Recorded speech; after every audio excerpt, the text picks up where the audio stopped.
Heureux et content de vous retrouver. À tous nos amis des États-Unis d'Amérique, nous vous envoyons un faisceau d'étincelles de bonheur, en l'occurrence notre PDG, M. Wilfried Fadonoubo, et de deux pour les écureuils à Antalya en Turquie. Après le succès franc sur le Libéria, 4-0, le Bénin a battu également la Zambie sur le score de 2-1. Tout sur ces matchs sur votre chaîne.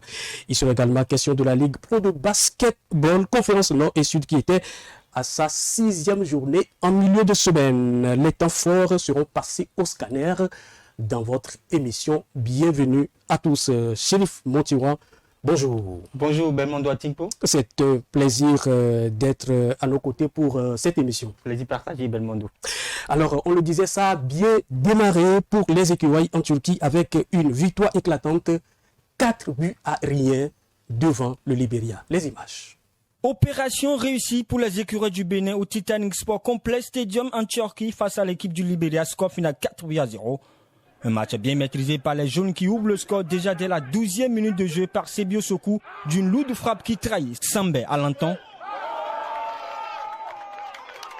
Les Béninois très inspirés marquent leur deuxième but grâce à Torsin Ayegou, le joueur du FC Zurich à la 20e minute de jeu sur une passe de Steve Mounier.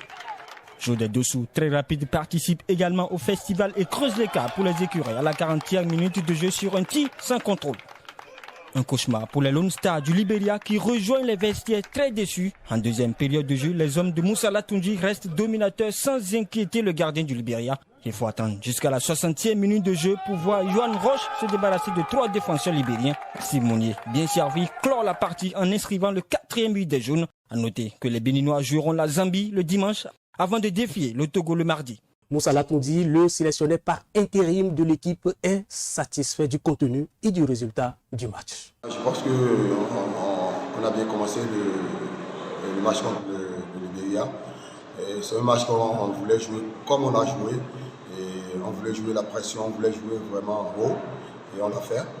Et on s'est créé beaucoup d'occasions, même si tout n'est pas rentré dedans. Je pense que là, pour le moment, on a fait un bon match quand même.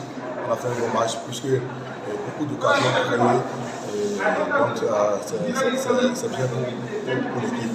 Et en plus, on veut faire que le peuple béninois ait confiance en leur équipe. Donc les joueurs ils ont vraiment envie de gagner ce match. Et c'est ça qui est fait. Après la victoire sur le Libéria, les écureuils se sont également offert le scalp de la Zambie sur le score de 2-1. Les poulains de Moussa Latunji enchaînent une deuxième victoire d'affilée en Turquie face à l'équipe des Chipolopolo de la Zambie, score final 2-1. En première période de jeu, on assiste à un match moins intense et approximativement équilibré. C'est l'équipe du Bénin qui encaisse le premier but de la rencontre à la 22e minute de jeu sur une réalisation signée Kelvin Kampamba. Mais cet avantage zambien ne durera pas pendant longtemps. Malgré des pertes de balles en milieu de terrain et des passes sans précision, les écureuils reviennent au score grâce à Sebio Sokou à la 34e minute de jeu sur un exploit individuel. Le score ne changera pas avant la pause. En deuxième période de jeu, coaching gagnant pour Moussa Latunji, l'entrée en jeu de Torsin Ayegou changera les choses sur une passe de Steve Mounier. L'attaquant du FC Zurich fait la différence et donne l'avantage aux jaunes à la 82e minute de jeu. Deuxième but en 2 matchs pour le jeune joueur. Belle victoire donc pour les Béninois qui en découdront avec le Togo pour le compte de la 2e journée. 2 matchs, 2 victoires pour les écureuils, soit en moyenne 3 buts par match. C'est une bonne moyenne, Chérif Montiwa. Ah oui, très bonne moyenne, hein. Belmondo Atingpo, c'est un très bon début réussi pour Moussa Latunji. Quand même pour moi montre clairement qu'il a été un ancien de cette équipe nationale, un ancien de cette équipe béninoise. On rappelle au passage qu'il a marqué d'ailleurs le premier but des écureuils du Bénin à la Coupe d'Afrique des Nations Tunisie 2004. Il a un groupe contre le Nigeria. Exactement, il faut le rappeler au passage. Et il a hérité quand même d'un groupe quand même très soudé derrière lui, avec des jeunes joueurs, notamment Torsin Ayegou, quand même le joueur du FC Zurich, qui déjà est à 2 buts en 2 journées, sans parler de Jodé Dossou, Sebio Sokou, de Simonier, ceux-là qu'on connaît déjà. Qui et sont surtout de Torsin Ayegou. Exactement. La surprise durant ces 2 matchs. Exactement, la surprise après. Qui a marqué contre le Libéria, qui a également enchaîné contre la Zambie. Contre la Zambie, effectivement. C'est très important de le rappeler. Au passage, on espère que lors de la prochaine journée contre l'équipe du Togo, il pourrait quand même récidiver en refusant le... C'est un gros derby contre le Togo. Ah oui, un gros derby, il faut le rappeler également, parce que le Togo, connaissant le Togo, ce n'est pas forcément le Togo qu'on connaissait dans les années 2013, un Togo quand même qui a été jusqu'en quart de finale de la CAN 2013. Je pense que ça va être face au Bénin, ça va être un gros match.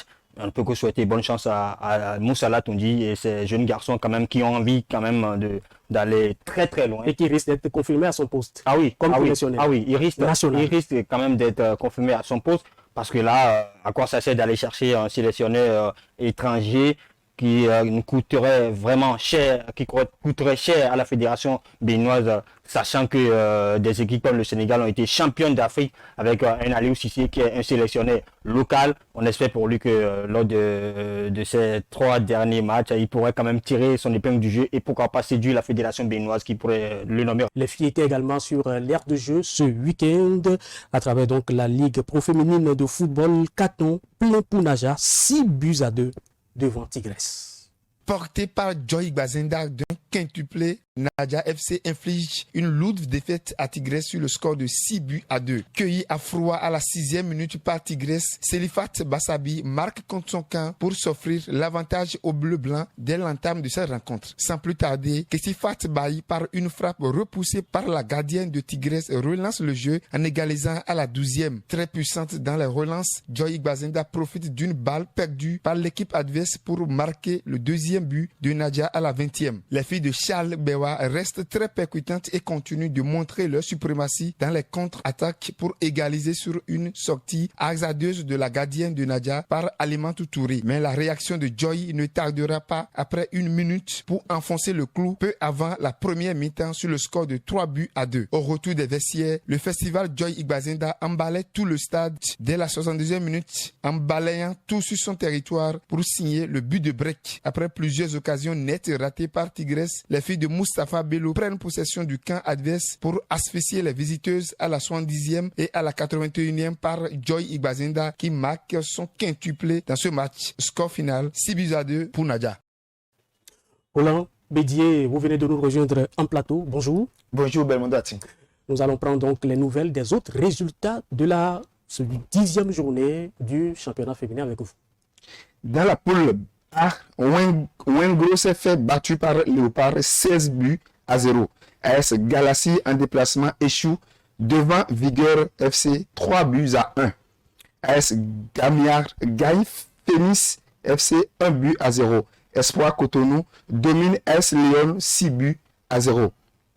Dans la poule B, Blackstone surprend Gazelle de Révier 1-0. Dynamique FC prend le dessus sur UMSAR 4-0 et enfin Ainovi remporte sur Flèche Noire 5-2 Belmondo. Un mot sur le classement.